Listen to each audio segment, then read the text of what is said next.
여호와의 말씀이 아미떼의 아들 요나에게 임하니라. 이르시되 너는 일어나 저 큰 성읍 니느웨로 가서 그것을 향하여 외치라. 그 악독이 내 앞에 상달되었음이니라 하시니라.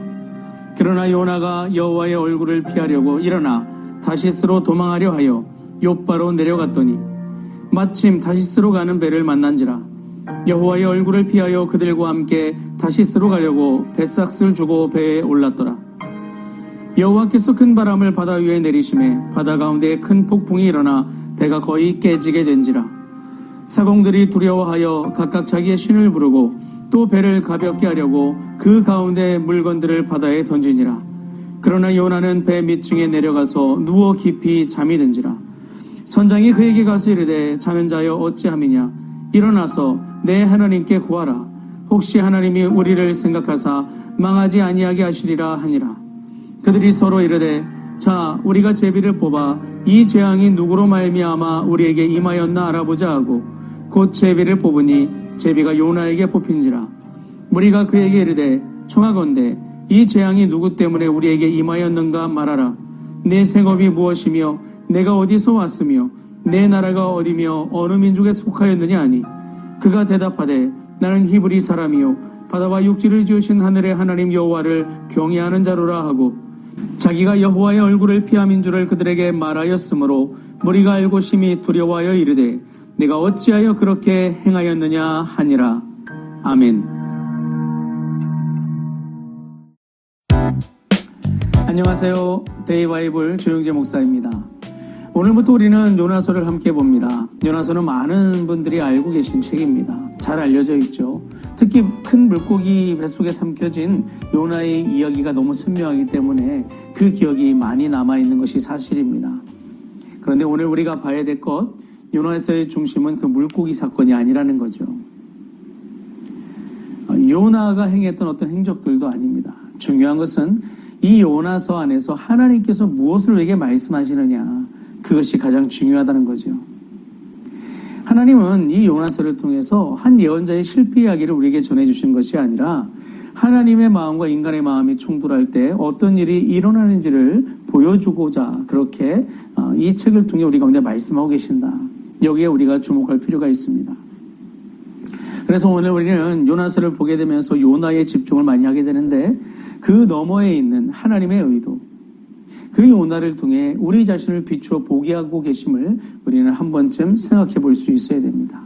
그리고 이런 질문을 스스로 떠올릴 수 있어야 되겠죠. 나는 정말 하나님의 뜻을 따라 살고 있는가? 아니면 하나님을 믿는다고 말하면서도 내 뜻을 더 붙들고 살아가고 있는 것은 아닌가? 이런 질문을 하면서 오늘 우리가 이 요나서 첫 번째 장의 문을 함께 열고 들어갔으면 좋겠습니다. 요나는 북이스라엘에서 활동하던 예언자였습니다. 열왕기하에 따르면 그는 여로보암 2세 시대에 활동했던 인물이었죠. 예언자의 존재 이유는 하나님의 뜻을 듣고 그대로 전하는 것입니다. 하나님의 말씀을 받아 세상에 선포하는 것이 예언자의 사명이기 때문이죠. 요나도 그런 예언자 중 한 명이었습니다. 그런데 오늘날 하나님께서 요나에게 말씀하십니다. 너는 일어나 저 큰 성읍 니느웨로 가서 그것을 향하여 외치라. 니느웨는 아수르의 수도였습니다. 당시 아수르는 이스라엘의 적대 국가였죠. 강대국이었고 잔인하기로 유명했습니다. 그런데 하나님께서 그곳으로 가라고 하십니다. 본문만 보면 하나님께서 주신 메시지는 단순합니다. 그들의 악독이 내 앞에 상달되었다. 그런데 요나는 이 말씀 속에 담긴 하나님의 마음을 잘 알고 있었습니다. 훗날 4장에서 요나는 하나님께 이렇게 말씀드리죠. 내가 고국에 있을 때에 이 말씀을 미리 알았으므로 다시스로 도망하였나이다.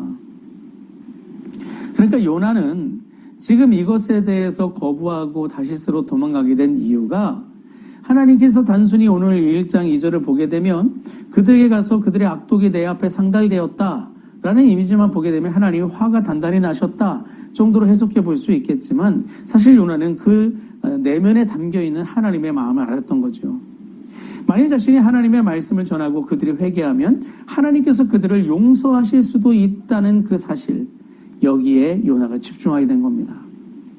문제는 바로 거기에 있었습니다. 요나는 그런 하나님의 뜻이 싫었던 것이죠. 정확히 말하면 하나님의 자비가 싫었던 것입니다. 하나님께서 원수에게까지 은혜를 베푸시는 것을 받아들일 수 없었던 것이죠. 그래서 그는 니느웨가 아니라 다시스로 향하게 됩니다. 이 장면에 대해서 성경은 반복해서 이렇게 표현합니다. 요나는 욥바로 내려갔고 배로 내려갔고 배 밑층으로 내려갔다. 하나님의 뜻을 떠난 사람의 삶은 언제나 아래로 내려갑니다. 우리는 흔히 요나가 두려워서 도망갔다고 생각하는데요. 하지만 본문을 자세히 보면 그렇지 않음을 알 수 있습니다. 풍랑이 일어났을 때 요나는 자신의 정체를 숨기지 않았었죠. 오히려 자신 때문에 이런 일이 일어났다고 인정하기까지 합니다. 심지어 자신을 바다에 던지라고 말하기까지 하죠. 정말 죽음에 두려웠던 사람이라면 그렇게 행동하지 않았을 것입니다. 그는 비겁한 사람이 아니었습니다. 그는 하나님을 모르는 사람도 아니었고 오히려 하나님을 너무나 잘 알고 있었던 예언자였죠. 문제는 하나님보다 자신의 생각을 더 붙들고 있었다는 데 있습니다. 하나님의 뜻보다 자신의 판단이 더 옳다고 생각했던 사람, 그가 요나였던 것입니다. 그래서 그는 다시스로 향했습니다. 그러자 하나님께서 큰 바람을 보내십니다. 풍랑이 일어났죠. 배가 깨어질 듯 흔들렸습니다. 그런데 흥미롭게도 이 예언자는 잠들어 있고 하나님을 모르는 이방 선원들은 살기 위해 자기 신들에게 기도하기 시작했습니다. 본문에는 이와 같이 놀라운 역설이 나타납니다. 하나님의 사람은 잠들어 있고 하나님을 모르는 사람들이 깨어있는 형국이 보이게 된 거죠. 그리고 결국 제비가 뽑혀 요나가 드러납니다. 그 요나에게 선원들이 묻습니다. 내가 어찌하여 이렇게 행하였느냐? 이 질문은 겁에 질린 이 선원들이 원인을 찾아서 질타는 것처럼 그런 단순한 비난으로만 보일 수 있겠지만 사실 이것은 단순한 비난을 넘어섭니다. 마치 하나님께서 선원들의 입을 통해 요나에게 던지시는 질문처럼 들리게 되는 것이죠. 요나야, 왜 이렇게 했느냐? 왜 내 뜻을 거부했느냐? 왜 네 생각을 내 뜻보다 앞세웠느냐? 사실은 이 질문이 오늘 우리에게도 향한다는 점에 주목할 수 있어야 된다는 거죠. 우리는 하나님을 믿습니다. 예배도 드리고 기도도 하고 말씀도 읽습니다. 그런데도 어느 순간 하나님께 순종하지 못할 때가 있습니다. 왜일까요? 하나님을 몰라서가 아닙니다. 때로는 하나님의 뜻보다 내 생각이 더 옳다고 믿기 때문이죠. 용서하라고 하시는데 용서하기 싫습니다. 사랑하라고 하시는데 사랑하기 싫습니다. 내려놓으라고 하시는데 내려놓기 싫은 것이죠. 순종하라고 하시는데 내 계획을 포기하고 싶지 않기 때문에 그래서 그렇게 요나처럼 반항적인 모습을 보이는 것입니다. 그래서 우리는 하나님을 떠나는 것이 아니라 하나님의 뜻을 밀어내고 내 뜻을 앞세웁니다. 그래서 요나의 이야기는 먼 옛날 한 예언자의 이야기가 아닙니다. 오늘 우리의 이야기가 되죠. 본문 안에서 그런데 감사한 대목은 하나님께서 요나를 포기하지 않으셨다는 사실입니다. 풍랑은 심판인 동시에 은혜였습니다. 만약 하나님께서 요나를 포기하셨다면 풍랑조차 보내지 않으셨을 것입니다. 하나님은 도망가는 예언자를 끝까지 추적하셨습니다. 왜냐하면 하나님은 요나를 사랑하셨기 때문입니다. 그리고 그 사랑은 오늘 우리에게도 동일하게 나타납니다. 우리가 길을 잃을 때 하나님의 뜻보다 내 뜻을 붙들 때 하나님은 우리를 포기하지 않으셨습니다. 때로는 풍랑을 통해서 때로는 말씀을 통해서 또 사람들의 입을 통해서 우리를 다시 부르십니다. 무엇보다 하나님은 예수 그리스도를 보내셔서 우리를 당신의 뜻 안으로 다시 초대해 주셨죠. 예수님은 요나와 달리 아버지의 뜻 앞에서 도망하지 않으셨습니다. 겟세마네 동산에서 내 뜻대로 마옵시고 아버지의 뜻대로 하옵소서라고 기도하셨었죠. 그리고 끝까지 순종함으로 우리를 구원의 길로 인도하셨습니다. 오늘 우리가 그 은혜를 입고 이렇게 주 예수의 이름으로 믿음의 길을 걷게 된 것이죠. 그래서 오늘도 주님은 우리에게 이렇게 묻고 계십니다. 너는 왜 그렇게 행하였느냐? 이 질문 앞에서 우리 자신을 잘 돌아볼 수 있었으면 좋겠습니다. 혹시 하나님의 뜻보다 내 뜻을 더 붙들고 있는 그런 삶의 자리는 없는지 깊이 돌아볼 수 있었으면 좋겠습니다. 그렇게 오늘 하루도 내 뜻이 아니라 하나님의 뜻을 선택하는 믿음의 걸음을 걸어가는 우리 모두가 될 수 있을 때 그 가운데 우리를 붙드시고 우리의 마음을 새롭게 하셔서 당신의 뜻을 우리 가운데 펼쳐내시고 하나님의 일을 이루어 가시는 주님의 성실하심과 위대한 능력의 역사를 우리가 함께 경험하게 될 줄로 믿습니다.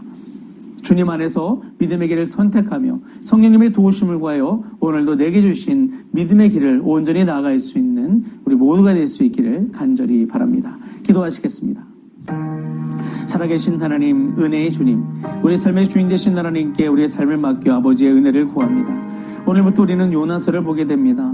요나의 이야기를 통해 단순히 먼 옛날 한 예언자의 그런 방탕한 모습이나 또 비뚤어진 모습이나 고집스러운 모습 안에서만 우리가 이제 고착되어 있는 것이 아니라 그 모습을 통해 나를 발견하고 혹시나 내가 요나처럼 하나님께 굴고 있는 것은 아닌지 우리 자신을 돌이켜서 주 예수의 길 위에 바로 설 수 있도록, 주님이 나를 부르신 삶의 자리에 바로 설 수 있도록 성령님께서 우리의 마음을 붙드시고 이끌어 주시기를 원합니다.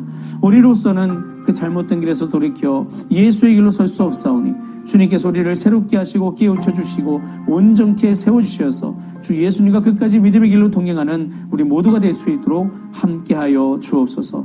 요나서를 보는 모든 시간 통해서 우리의 믿음이 바르게 세워지고 하나님과의 관계가 온전히 회복되는 그 은혜가 넘치게 하여 주옵소서. 감사드리며 주 예수 그리스도의 이름으로 기도합니다. 아멘.